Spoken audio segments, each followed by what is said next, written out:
Hello ನಮಸ್ತೆ, ನಾನು doctor Sadananda Rao. ನೋವುಗಳು ಅದು ದೇಹದಲ್ಲಿ ಆಗಬಹುದು, ಹಾಗೆ ಮನಸ್ಸಿನಲ್ಲಿ ಆಗಬಹುದು.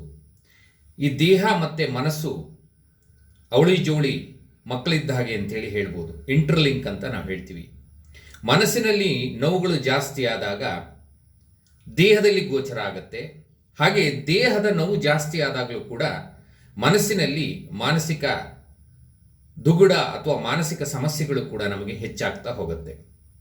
ಈ ಎರಡರ ನಿಟ್ಟಿನಲ್ಲಿ ದೇಹದಲ್ಲಿ ಯಾಕೆ ನಮಗೆ ಯಾವುದಾದ್ರೂ ನೋವುಗಳು ದೀರ್ಘಕಾಲದಲ್ಲಿ ಪ್ರಾರಂಭ ಆದರೆ ಆ ನೋವುಗಳು ಕಡಿಮೆ ಆಗ್ತಾ ಇಲ್ಲ, ಯಾಕೆ ನನ್ನ ಕತ್ತಿನ ಭಾಗದಲ್ಲಿ ಅಥವಾ ಸೊಂಟದ ಭಾಗದಲ್ಲಿ ಅಥವಾ ನನ್ನ ಶೋಲ್ಡರ್ ಭಾಗದಲ್ಲಿ ಪುನಃ ಪುನಃ ನನಗೆ ನೋವು ಬರ್ತಾ ಇದೆ, ಆ ನೋವು ಹೋಗ್ತಾನೇ ಇಲ್ಲ ಅಂತಕ್ಕಂಥದ್ದನ್ನು ಹಲವಾರು ಜನರು ಹೇಳ್ತಾರೆ. ಯಾಕೆ ಅಂತ ಹೇಳಿದರೆ ಇದಕ್ಕೆ ಬಹಳ ಮುಖ್ಯವಾದಂತಹ ಕಾರಣ ಅಂತ ಹೇಳಿದರೆ ಅದು ಸ್ಟ್ರೆಸ್ ಅಂತೇಳಿ ಹೇಳ್ತೀವಿ, ಹಾಗೆ ಆಂಗ್ಸೈಟಿ ಅಂತ ಹೇಳ್ತೀವಿ. ಆತಂಕ ಮತ್ತು ಒತ್ತಡ ಇವೆರಡೂ ಕೂಡ ನಮಗೆ ದೇಹದಲ್ಲಿ ಹಲವಾರು ತೊಂದರೆಗಳನ್ನು, ಹಲವಾರು ಸಮಸ್ಯೆಗಳನ್ನು ಕ್ರಿಯೇಟ್ ಮಾಡ್ತಾ ಹೋಗುತ್ತೆ. ನೋಡಿ, ಒತ್ತಡ ಜಾಸ್ತಿ ಆಗ್ತಾ ಹೋದಾಗ ಸಾಮಾನ್ಯವಾಗಿ ನಮಗೇನಾಗುತ್ತೆ, ಮಾಂಸಖಂಡಗಳೆಲ್ಲ ಬಿಗಿತ ಪ್ರಾರಂಭ ಆಗ್ತಾ ಹೋಗುತ್ತೆ. ಸ್ಟಿಫ್ನೆಸ್ ಅಂತ ನಾವು ಹೇಳ್ತೀವಿ. ತುಂಬ ಮಾಂಸಖಂಡಗಳು ಬಿಗಿತ ಜಾಸ್ತಿ ಆಗ್ತಾ ಹೋಗುತ್ತೆ. ಹಾಗೆ ಒತ್ತಡ ನಮಗೆ ಜಾಸ್ತಿ ಆಗ್ತಾ ಹೋದಾಗೆ ದೇಹದ ಜಾಯಿಂಟ್ಗಳಲ್ಲಿ ನೋವುಗಳು ಜಾಸ್ತಿ ಆಗುತ್ತೆ. ಹಾಗೆ ಜಾಯಿಂಟ್ಗಳಲ್ಲಿ ಸ್ವಲ್ಪ ಊತ ಅಂತಕ್ಕಂಥದ್ದು ಕೂಡ ನಮಗೆ ಕಾಣಿಸ್ಕೊಳ್ಳುತ್ತೆ. ಅದಲ್ಲದೆ ಮಾನಸಿಕವಾಗಿ ಬಹಳ ಮುಖ್ಯವಾಗಿ ನಮಗೆ ಸರಿಯಾಗಿ ನಿದ್ರೆ ಬರೋದಿಲ್ಲ, ಹಾಗೆ ಆಹಾರ ಜೀರ್ಣ ಆಗೋದಿಲ್ಲ, ಹಾಗೆ ಹಸಿವು ಕಡಿಮೆ ಆಗುತ್ತೆ. ಯಾರ ಜೊತೆಗೂ ಮಾತಾಡಬೇಕು ಅಂತಕ್ಕಂತಹ ಮನೋಭಾವ ನಮ್ಮಿಂದ ದೂರ ಆಗ್ತಾ ಹೋಗುತ್ತೆ. ಒಂಟಿಯಾಗಿ ಇರಲಿಕ್ಕೆ ಬಯಸ್ತಾನೆ. ಈ ಥರದ ಜೀವನದಲ್ಲಿ ಒಂದು ರೀತಿಯ ಜಿಗುಪ್ಸೆಯನ್ನು ಹೊಂದ್ತಾ ಹೋಗ್ತಾನೆ. ಇದೆಲ್ಲದಕ್ಕೂ ಬಹಳ ಮುಖ್ಯವಾದಂತಹ ಕಾರಣ ಅಂತ ಹೇಳಿದರೆ ಆತಂಕ ಮತ್ತು ಒತ್ತಡ. ಈ ಆತಂಕ ಮತ್ತು ಒತ್ತಡವನ್ನು ಹೇಗೆ ಸರಿ ಮಾಡಿಕೊಳ್ಬಹುದು? ಆತಂಕ ಹಾಗಾದರೆ ಎಲ್ಲರಿಗೂ ಇರುತ್ತೆ, ಒತ್ತಡ ಅಂತಕ್ಕಂಥದ್ದು ಎಲ್ಲರಿಗೂ ಇರಬೇಕು. ಒತ್ತಡ ಇಲ್ಲ ಅಂತ ಹೇಳಿದ್ರೆ ವ್ಯಕ್ತಿ ತುಂಬ ಸೋಂಬೇರಿ ಆಗಿಬಿಡ್ತಾನೆ. ಹಾಗಾಗಿ ಯಾವ ರೀತಿಯ ಒತ್ತಡ ನಮಗೆ ಬೇಕು, ಹಾಗೆ ನಾವು ಒತ್ತಡವನ್ನು ನಿಭಾಯಿಸುವುದು ಹೇಗೆ ಅಂತಕ್ಕಂಥದ್ರ ಕುರಿತಾಗಿ ನಾವು ಸ್ವಲ್ಪ ವಿವರವಾಗಿ ತಿಳ್ಕೊಳ್ಬೇಕಾಗತ್ತೆ. ಒತ್ತಡ ಯಾಕಾಗತ್ತೆ ಅಂತ ಹೇಳಿದ್ರೆ, ನಮ್ಮ ದೇಹದಲ್ಲಿ ಕಾರ್ಟಿಸೋಲ್ ಅಂತಕ್ಕಂಥ ಹಾರ್ಮೋನಲ್ಲಿ ಅತ್ಯಂತ ಹೆಚ್ಚು ಬಿಡುಗಡೆಯಾಗೋದ್ರಿಂದ ನಮಗೆ ಒತ್ತಡ ಅಂತಕ್ಕಂಥದ್ದು ಜಾಸ್ತಿ ಆಗುತ್ತೆ. ಅಡ್ರಿನಲ್ ಗ್ರಂಥಿಯಲ್ಲಿ ಉತ್ಪತ್ತಿ ಆಗ್ತಕ್ಕಂತಹ ಕಾರ್ಟಿಸೋಲ್ ನಮಗೆ ಹೆಚ್ಚಾಗ್ತಾ ಹೋದಾಗೆ ರಕ್ತದಲ್ಲಿ ನಮಗೆ ಆತಂಕ ಮತ್ತು ಒತ್ತಡ ಅಂತಕ್ಕಂಥದ್ದು ಜಾಸ್ತಿ ಆಗ್ತಾ ಹೋಗುತ್ತೆ.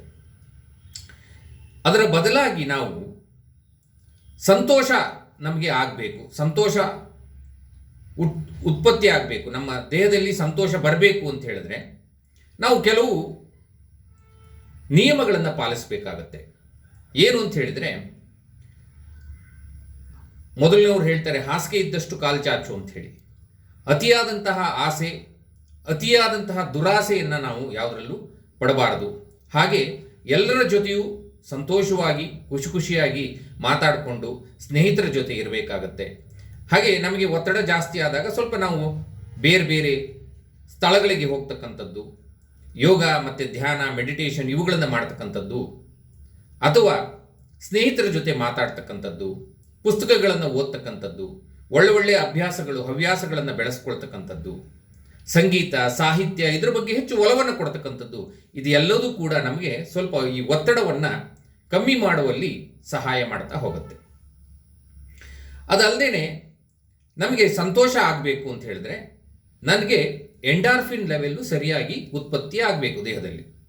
ಈ ಎಂಡಾರ್ಫಿನ್ ಲೆವೆಲನ್ನು ಸರಿಯಾಗಿ ನಾವು ಉತ್ಪತ್ತಿ ಆಗಬೇಕು ಅಂತ ಹೇಳಿದಾಗ ನಮ್ಮ ದೇಹದಲ್ಲಿ ಎಂಡಾರ್ಫಿನ್ ಲೆವೆಲ್ ಸರಿಯಾಗಿ ಇರಬೇಕು ಅಂತ ಹೇಳಿದ್ರೆ ನಾವು ಕೆಲವು ನಿಯಮಗಳನ್ನು ಪಾಲಿಸಬೇಕಾಗತ್ತೆ.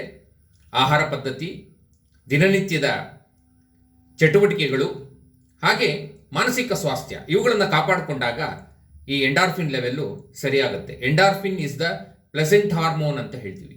ಈ ಪ್ಲೆಸೆಂಟ್ ಹಾರ್ಮೋನ್ ಯಾವಾಗ ಸರಿಯಾಗಿ ಸಕ್ರಿಷನ್ ಆಗಲಿಕ್ಕೆ ಶುರುವಾಯಿತೋ ಆಗ ನಮಗೆ ಸಂತೋಷ ಅಂತಕ್ಕಂಥದ್ದು ಬರುತ್ತೆ. ಸರಿ ಸರ್, ನಮಗಿದೆಲ್ಲ ಆಗಿದೆ, ಏನು ಮಾಡೋದು ಅಂತಕ್ಕಂಥದ್ದನ್ನು ನೋಡ್ತಾ ಹೋಗ್ತಾರೆ. ಹಲವಾರು ಜನ ನಮ್ಮಲ್ಲಿ ಈ ಲೇಸರ್ ಚಿಕಿತ್ಸೆಗೆ ಬರುವಾಗ, ಬಯೋಸ್ಟಿಮ್ಯುಲೇಷನ್ ಲೇಸರ್ ಚಿಕಿತ್ಸೆಗೆ ಬರುವಾಗ ನೋವುಗಳನ್ನು ಹೇಳ್ತಾರೆ.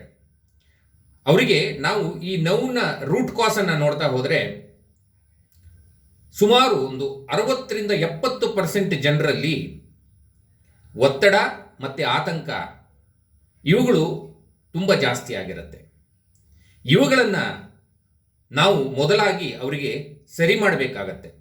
ಅಂತ ಹೇಳಿದ್ರೆ ನಾವು ಈ ಬಯೋಸ್ಟಿಮ್ಯುಲೇಷನ್ ಲೇಸರ್ ಕೊಡೋದ್ರಿಂದನೂ ಕೂಡ ಈ ಎಂಡಾರ್ಫಿನ್ ಲೆವೆಲನ್ನು ಸರಿಯಾಗಿ ಬ್ಯಾಲೆನ್ಸ್ ಮಾಡುತ್ತೆ. ಎಂಡಾರ್ಫಿನ್ ಅಂತ ಹೇಳಿದ್ರೆ ನ್ಯೂರೋ ಟ್ರಾನ್ಸ್ಮಿಟರ್ ಅಂತ ಹೇಳಿ ನಾವು ಹೇಳ್ತೀವಿ. ಈ ಎಂಡಾರ್ಫಿನ್ ಲೆವೆಲ್ ಯಾವಾಗ ಸರಿಯಾಗ್ತಾ ಹೋಯ್ತೋ ಆಗ ವ್ಯಕ್ತಿಗೆ ಮಾನಸಿಕವಾಗಿ ಸಂತೋಷ ಅಂತಕ್ಕಂಥದ್ದು ಹೆಚ್ಚಾಗ್ತಾ ಹೋಗುತ್ತೆ. ಹಾಗೆ ಅವನಲ್ಲಿ ನೋವುಗಳು ಅಂತಕ್ಕಂಥದ್ದು ಕಡಿಮೆ ಆಗ್ತಾ ಹೋಗುತ್ತೆ. ಈ ಎರಡರ ಕಾಂಬಿನೇಷನ್ನಲ್ಲಿ ಚಿಕಿತ್ಸೆಯನ್ನು ನೀಡ್ತಕ್ಕಂತಹ ಒಂದು ಚಿಕಿತ್ಸಾ ಕೇಂದ್ರ ಅಂತ ಹೇಳಿದ್ರೆ ಅದು mind body cold laser centre ಅಂತ ಹೇಳೋದಕ್ಕೆ ಹೆಮ್ಮೆ ಅನಿಸುತ್ತೆ ನನಗೆ. ಯಾಕೆ ಅಂತ ಹೇಳಿದ್ರೆ ನಿಮಗೆ ಎಲ್ಲೇ ಹೋದರೂ ಒಂದ ದೇಹಕ್ಕೆ ಔಷಧಿಗಳು ಸಿಗುತ್ತೆ ಅಥವಾ ನವೀನ ಮಾತ್ರೆಗಳು ಸಿಗುತ್ತೆ, ಮನಸ್ಸಿಗೆ ಸಿಗೋದಿಲ್ಲ. ನೀವು ಮನಸ್ಸಿಗೆ ಅಂಥೇಳಿ ಚಿಕಿತ್ಸೆಯನ್ನು ಪಡೆದ್ರೆ ಬರೀ ಮನಸ್ಸಿಗೆ ಮಾತ್ರ ಸಿಗುತ್ತೆ, ದೇಹಕ್ಕೆ ಸಿಗೋದಿಲ್ಲ. ಈ ಎರಡರ ಕಾಂಬಿನೇಷನಲ್ಲಿ ಚಿಕಿತ್ಸೆಯನ್ನು ನಾವು ಕೊಟ್ಟಾಗ ಈಗ ಬೇವು ಮತ್ತು ಕಹಿ ಮತ್ತು ಸಿಹಿ, ಬೇವು ಮತ್ತು ಬೆಲ್ಲ ಅಂತ ನಾವು ಹೇಳ್ತೀವಲ್ಲ, ಎರಡೂ ಬೇಕಾಗ್ತದೆ.